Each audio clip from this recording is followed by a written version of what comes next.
علی شاہ صاحب رحمۃ اللہ علیہ نے جواب دیا.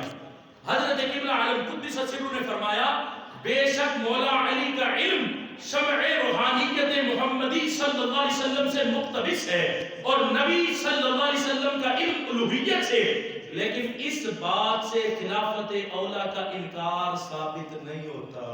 سبحان اللہ. وہ پنڈی کے جتنے لوگ اس حدیث کو پیش کر کے کہتے ہیں کہ علی علم میں افضل ہے، ہم کہتے ہیں پنڈی کے والے ہی پیر میرے علی شاہ کے جملے بھی پڑھ کے دیکھ لو. پھر میرے علی شاہ صاحب رحمۃ اللہ علیہ فرماتے ہیں لیکن اس بات سے خلافت اولا کا انکار ثابت نہیں ہوتا اور نہ ہی خلفائے ثلاثہ کی عدم قابلیت ثابت ہوتی. تین خلفاء کی عدم قابلیت بھی ثابت نہیں ہوتی. آگے آیت میں فرمایا قد جعل اللہ لکل شیء قدرا، اللہ تعالیٰ نے ہر امر اس کے لیے ایک اندازہ مقرر فرمایا.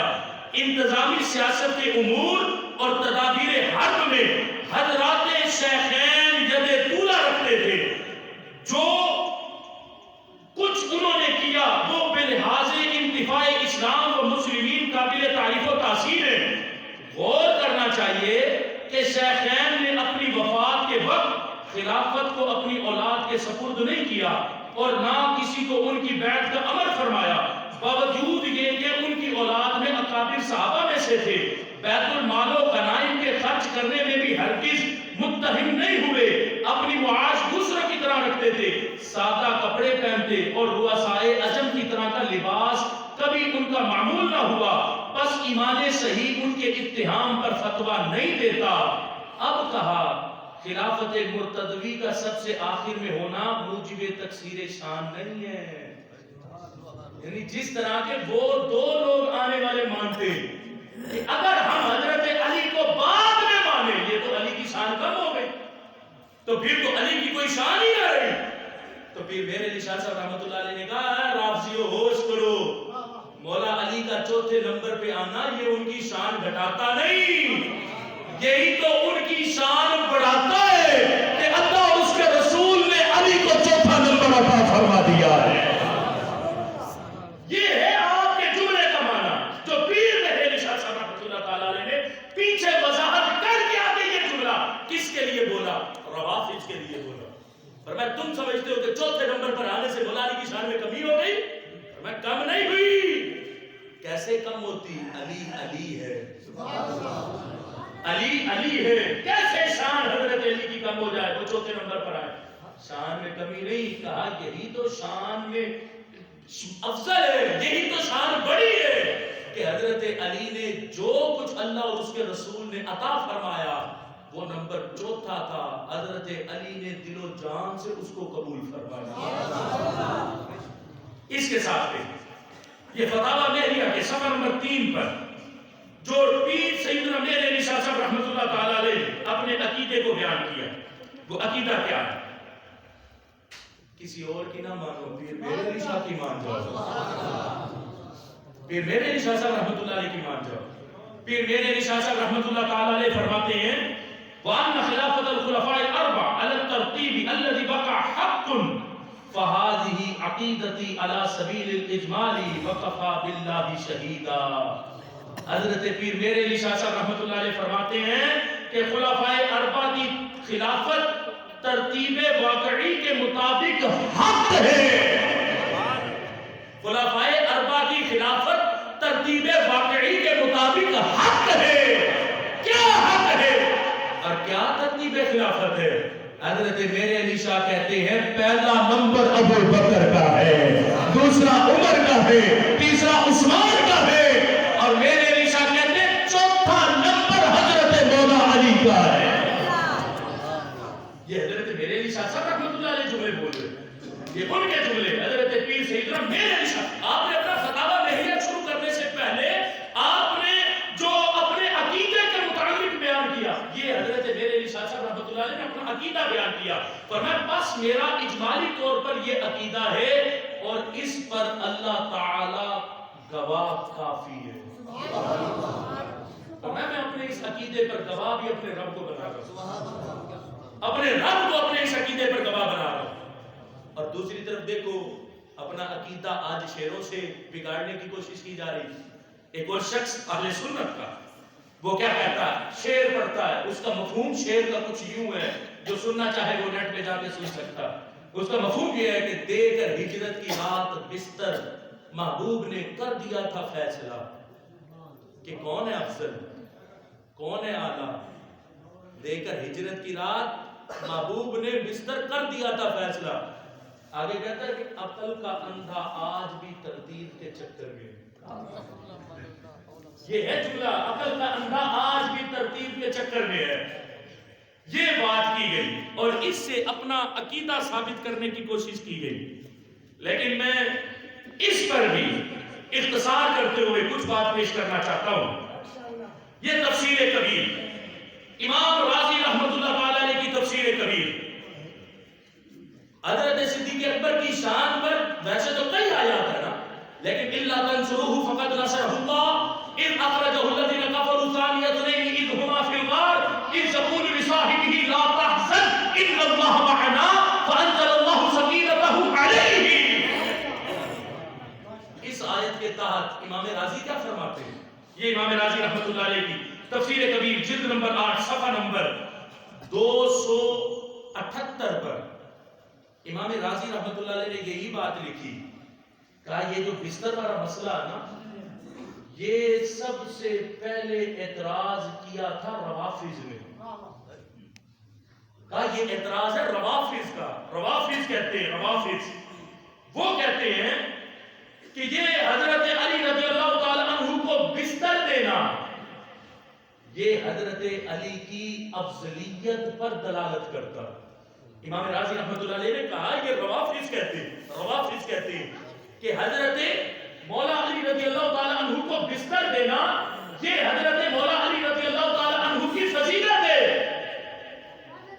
دیکھو نا، اب وہ جو سنیوں کا کھا کے اور جو یہ بولے کہ عقل کا اندھا آج بھی ترتیب کے چکر میں ہے، تو پوچھو نا اس نے کس کی بولی بولی؟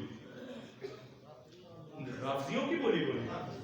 امام رازی کہتے ہیں یہ اعتراض تو روافض کا ہے، یہ اعتراض شیعہ کرتے ہیں، سنی نہیں کرتا. وہ آج روافض کے اعتراض لے کر اہل سنت کے سٹیجوں پر بیٹھ کر اپنے شعروں کے ذریعے اہل سنت کے سچے عقیدوں پر حملہ کرنا چاہتے ہیں. کہتے کاش تم امام رازی کو پڑھ لیتے تو کبھی بیٹھ کے ایسی بولی اہل سنت کے سٹیجوں پہ نہ بولتے. امام رازی کو پڑھ لیتے. امام رازی رحمۃ اللہ تعالی علیہ نے اس کے جواب دیے. امام رازی رحمۃ اللہ علیہ کیا کہتے ہیں؟ امام رازی کہتے ہیں ہم منکر نہیں ہیں کس بات کے کہ حضرت علی رضی اللہ تعالیٰ عنہ کو اس رات میں نبی اسلام نے اپنا بستر نہیں دیا. کام منکر نہیں، ہم دل و جان سے قبول کرتے کہ محبوب نے اس رات میں اپنا بستر حضرت مولا علی کو ہی عطا فرمایا.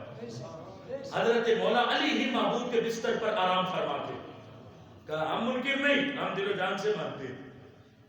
خلاصہ پیش کروں، وضاحت بڑی ہے، خلاصہ پیش کروں. حضرت امام رازی کہتے ہیں اعتراض کرنے والے صرف اتنا تو بتا دے مجھے کہ حضرت مولا علی بستر پر لیٹ کر کیا کر رہے تھے، کس لیے لیٹے تھے نبی علیہ السلام کے بستر پر.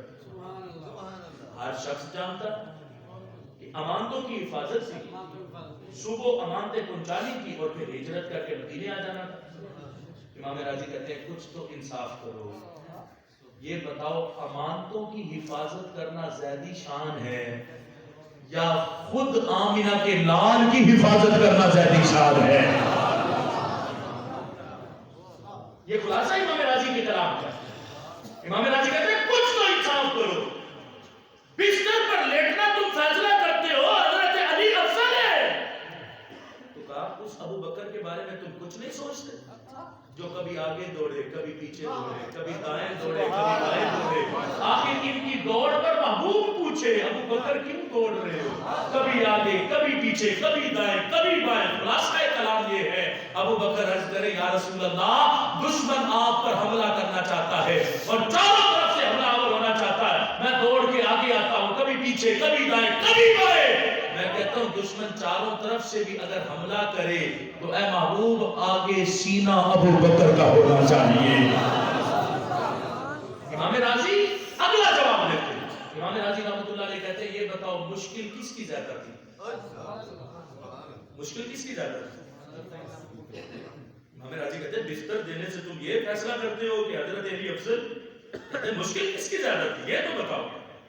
کہا جب مشرکین نبی علیہ السلام کے بستر تک پہنچے، آ کر مشرکین نے دیکھا کہ کون سویا ہے، حضرت علی سوئے، کہا تاریخ پوری گواہ ہے کہ مشرک فوراً وہیں سے واپس چلے گئے، کسی نے حضرت مولا علی کو اذیت نہیں دی، کہا فوراً واپس چلے گئے۔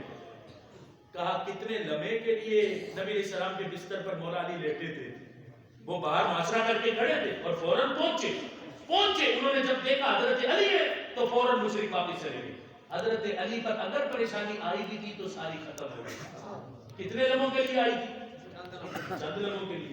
کہا کتنا کٹھن سفر تھا ہجرت کا، ایک ایک لمحے پر محبوب کے وجہ سے حضرت صدیق اکبر پر پریشانی آ رہی تھی اور صدیق اکبر کو غم آیا تھا، لیکن ابو بکر تیرے غم پر بھی قربان جائیں، وہ غم بھی میرے رب کو کتنا پسند آیا تھا۔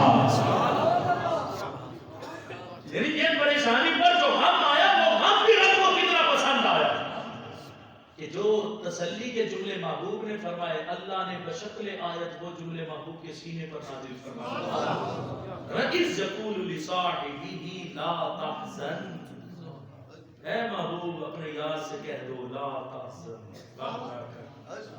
غم نہ کر، ان اللہ معنا، بے شک اللہ ہمارے ساتھ ہے، بے شک اللہ ہمارے ساتھ ہے۔ یعنی یہ ہے مقام سیدنا صدیق اکبر رضی اللہ تعالیٰ عنہ، وہی افضل ہے، وہی اعلیٰ ہے۔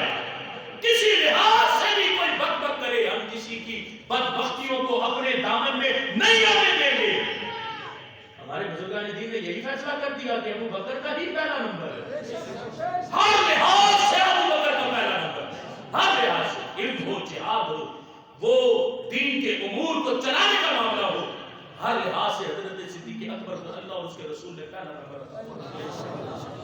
دیکھو نا مسلح جس ابو بکر کو محبوب نے عطا فرما دیا اور اپنی ظاہری حیات میں عطا فرمایا، اپنی ظاہری کیا امامت کی شان ہے صدیق اکبر کی، غور تو کرو، صدیق اکبر کی امامت کی شان پر غور تو کرو، کیا شان ہے صدیق اکبر کی امامت کی کہ جب نبی پاک صلی اللہ علیہ وسلم سلو کرانے گئے وہ واپس آئے، جب واپس تشریف لائے تو حضرت صدیق اکبر مصلی پہ کھڑے، صحابہ تشریف فرمائے، جب تشریف پڑھے حضرت صدیق اکبر توجہ فرمائے تو نبی علیہ السلام مصلی کے قریب تشریف فرما ہو چکے ہوں۔ جب صدیق اکبر نبی علیہ السلام کو دیکھے تو پیچھے ہٹنا چاہے تو میرے محبوب کیا فرمائے؟ جب صدیق اکبر پیچھے ہٹنے لگے تو محبوب نے فرمایا علم کف مکانک، ابو بکر پیچھے نہ ہٹو، اپنی جگہ پہ کھڑے رہو، اسی مصلی پہ کھڑے رہو۔ محبوب نے نماز پڑھی نہیں ابو بکر کے پیچھے، اور ابو بکر نے آگے کھڑے ہو کے پڑھائی بھی نہیں، لیکن محبوب نے اپنی چاہت کا اظہار کر دیا، اے ابو بکر تم نماز پڑھاؤ، میں تمہارے پیچھے نماز پڑھنے کو تیار ہوں۔ کیا شان ہے ابو بکر صدیق کی امامت کی، جن کے پیچھے امام الانبیاء بھی نماز پڑھنے کو تیار ہو جائے۔ یہ تو الگ بات ہے کہ صدیق اکبر پیچھے ہٹ جائے، جب پیچھے ہٹے نماز مکمل ہو تو محبوب فرمائے ابو بکر اذ امرتک، جب میں نے تجھے حکم دے دیا تھا کہ تم مصلی پہ کھڑا رہے تو تم پیچھے کیوں ہٹے؟ تو صدیق اکبر نے کیا جملے پر اپنا نام بھی نہیں لیا، کہا ابن ابی قحافہ کی کب یہ شان ہے کہ محبوب کے سامنے کھڑے ہو کے نماز پڑھا رہے ہیں۔ یہ ہے امامت حضرت سیدنا صدیق اکبر۔ ایک دن نبی علیہ السلام کے مصلی پر حضرت عمر کو کھڑا کیا گیا، جب حضرت عمر رضی اللہ تعالیٰ عنہ نے تکبیر کہی آواز کا شانہ نبوت تک پہنچی، حالانکہ محبوب کی طبیعت اس انداز کی تھی کہ مسجد تک بھی تشریف نہیں لا سکتے تھے، لیکن جو ہی ابو بکر صدیق کے عدم موجودگی میں حضرت عمر کی آواز پہنچی، حضرت عمر نے مصلی پہ کھڑے ہو کر تکبیر تحریمہ گئی، آواز نبی علیہ السلام کے حجرہ پاک تک پہنچی، جیسی بھی طبیعت تھی محبوب نے فوراً پردہ ہٹایا اور نماز ختم ہونے کا بھی انتظار نہیں فرمایا کہ اب تو تکبیر کہہ دی گئی چلو نماز ختم ہو جائے تو پھر بات کروں گا، نہیں، اسی حالت میں محبوب نے فرمایا این ابو بکر، اب عمر کے پیچھے نماز پڑھنے والوں یہ بتاؤ ابو بکر کدھر ہے؟ میں بیان اللہ ذالک والمسلمون، اور میں ابو بکر کے ہوتے ہوئے میرا رب کسی اور کو میرے مصلی پہ نہیں فرماتا ہے۔ ابو بکر کدھر ہے؟ ابو بکر کو بلاؤ، وہ مصلی پہ نماز پڑھا ہے۔ حضرت علی کہتے ہیں نا آسان لفظوں میں، حضرت علی کے جملوں کا خلاصہ بتا دوں تو حضرت علی کہتے ہیں جس ابو بکر کو محبوب نے اپنا مصلی دیا تو ہم سب نے مل کر اس ابو بکر کو اپنا محلہ بھی عطا کا مصلی محبوب نے دیا، محلہ ہم نے دیا۔ فیصلہ حضرت صدیق اکبر کا حضرت مولا علی رضی اللہ تعالیٰ عنہ نے فرما دیا۔ تو کہتے بیعت نہیں کی، بیعت نہیں کی، بیعت نہیں کی، بیعت نہیں ہوئی۔ ہم کہتے بیعت ہوئی ہے، کاش تم نے پیر میرے علی شاہ کو پڑھا ہوتا۔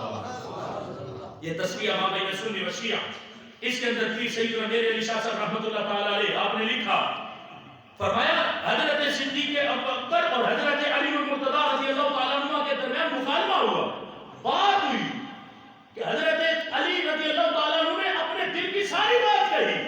کہا ابو بکر، کہا ابو بکر مجھے آپ سے بڑی شکایت ہے۔ کیا شکایت ہے؟ کہ آپ نے سقیفہ بنی ساعدہ میں چپ چاپ لوگوں سے بیعت لے لی اور ہمیں خبر تک نہ کی اور نہ ہم سے مشورہ لیا، اگر مجھے بلا لیتے تو کیا حرج تھا؟ یہ تو بڑی قابل افسوس بات ہے۔ یہ میں نہیں کہہ رہا، پھر میرے شاہ صاحب رحمۃ اللہ علیہ۔ آگے حضرت صدیق اکبر نے جواب کیا دیا؟ کہا میں خدا کو واحد و شاہد جان کر عرض کرتا ہوں کہ میں اپنے ہاتھ پر بیعت کرانے کے لیے سقیفہ میں ہرگز نہیں گیا تھا، بلکہ میرا دلی منشا یہ تھا کہ مہاجرین اور انصار میں جو تنازع واقع ہو رہا تھا اسے رفع کروں۔ فریقین میں اس وقت زبردست لیبے ہو رہی تھی، ایک فریق کہتا تھا کہ امیر ہم میں سے ہوگا اور دوسرا گروہ اس پر اڑا ہوا تھا کہ نہیں امیر ہماری جماعت میں سے کسی کو ہونا چاہیے۔ نوبت یہاں تک پہنچی تھی کہ قریب تھا فریقین دست بشمشیر ہو جائیں اور سر تن سے جدا ہو کر گرنے لگے۔ آپ یقین فرما لیں اور بے شک تحقیق بھی کر لیں کہ میں نے اپنی زبان سے بالکل یہ درخواست نہیں کی کہ لوگ مجھ سے بیعت کر لیں، نہ مجھے خلیفہ بننے کا اشتیاق تھا اور نہ ہے۔ حاضرین نے اتفاق کر کے بغیر میرے مطالبے کے میرے ہاتھ پر بیعت کر لی، اور جو آپ نے فرمایا کہ میں نے آپ کو بلوایا نہیں اور آپ سے مشورہ نہیں لیا، اس کے متعلق آپ ہی انصاف فرمائیں کہ آپ کے گھر میں حضرت صلی اللہ علیہ وسلم کا جنازہ رکھا ہوا تھا، آپ اس کی تجہیز و تکفین میں مصروف تھے اور دنیا آپ کی آنکھوں میں اندھیر ہو رہی تھی۔ ایسی مصیبت کے وقت اگر میں آپ کو اس اختلاف کی خبر دیتا تو آپ کے لیے اور بھی قیامت بالائے قیامت ہوتی۔ میں نے تو سارے نشیب و فراز پر غور کرنے کے بعد اور مصلحت وقت سمجھ کر لوگوں کے کہنے پر فوراً اپنے ہاتھ پر بیعت لے لی۔ اگر ذرا بھی تعامل کرتا تو معلوم نہیں اس طوفان کے جھونکوں میں لوگوں کی رائے کدھر سے کدھر پلٹا کھا جاتی اور پھر آپ مدینہ کی گلیوں میں لاشوں کے ڈھیر اور خون کی ندیاں بہتے دیکھتے۔ ایسا فتنہ اٹھ کھڑا ہوتا جس کا فرق کرنا حد امکان سے باہر تھا۔ یہ حضرت صدیق اکبر نے جواب دیا۔ جواب کے بعد کیا ہوا اب سنو۔ جناب مرتضیٰ یہ معقول اور مبلغ تقریر سننے کے بعد تھوڑی کچھ سوچتے رہے، پھر ہاتھ بڑھا کر خود ہی ابو بکر صدیق سے بیعت فرمائی ہے۔ یہ ہے پیر میرے علی شاہ صاحب، خود حضرت مولا علی نے بیعت فرمائی۔ اور میرے علی شاہ صاحب رحمۃ اللہ علیہ کیا لکھتے ہیں؟ فرمایا حضرت علی نے خفیہ بیعت نہیں کی کہ چھپ چھپ کے جاتے اور کسی کمرے میں جا کے بیعت کر کے آ جاتے، کہا نہیں، آپ نے مجمع عام کے سامنے حضرت صدیق اکبر سے بیعت فرمائی، مجمع عام کے سامنے سب کو گواہ بنا کر حضرت صدیق اکبر کی بیعت فرمائی۔ سوچو جس کی بیعت حضرت مولا علی کریں اس پیر کی شان کیا ہوگی، اس پیر ابو بکر کی شان کیا ہوگی۔ آج ایسے لوگ کہتے ہیں علی روحانیت میں پہلے نمبر پر ہے۔ میں نے کہا کاش مجدد الفسانی کو پڑھا ہوتا۔ حضرت مجدد الفسانی رحمۃ اللہ علیہ کیا فرماتے ہیں؟ آپ فرماتے ہیں حضرت علی رضی اللہ تعالی عنہ کی ولایت کا مقام ابو بکر و عمر کی ولایت کے مقابلے میں قل مطروحی فی الطریق ہے۔ کون سمجھے؟ حضرت مجدد صاحب فرماتے ہیں ان کی ولایت ابو بکر و عمر کی ولایت کے مقابلے میں ایسے جیسے راستے میں پڑی ہوئی کوئی چیز ہوتی۔